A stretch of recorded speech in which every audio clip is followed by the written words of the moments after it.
Thank you, Mr. Chair. Welcome back, Director Clapper, General Stewart. Thank you for that predictably cheery briefing.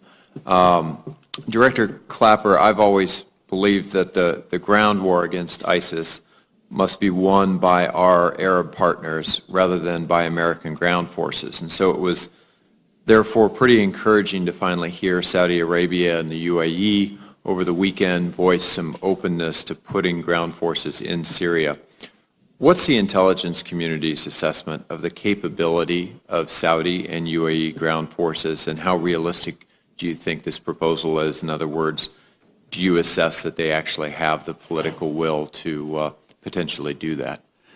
Well, let me start with the UAE, which is a very, very capable military, although small. The performance of their counter-terrorist forces in Yemen have been quite impressive. I think certainly appreciate and value the Saudi willingness to engage on the ground. I think that will be a challenge, would be a challenge for them if they were to try to take that on. Okay. If I could add, fully concur with the UAE forces. Whether they have the capacity to do both Yemen and something in Iraq, Syria is questionable for me. Yeah. I think they're doing extremely well in Yemen, but the capacity to do more is pretty limited. Thank you both.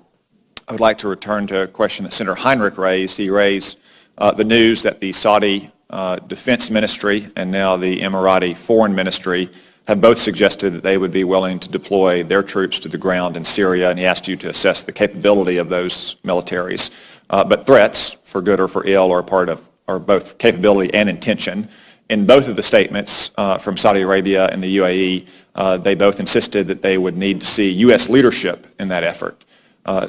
Director Clapper, do you have any idea what kind of leadership they're talking about, what more they would expect to see from the United States that they apparently are not seeing at the moment? Well, I don't know what, I took it to mean specifically with respect to if they deployed a significant military force into Syria.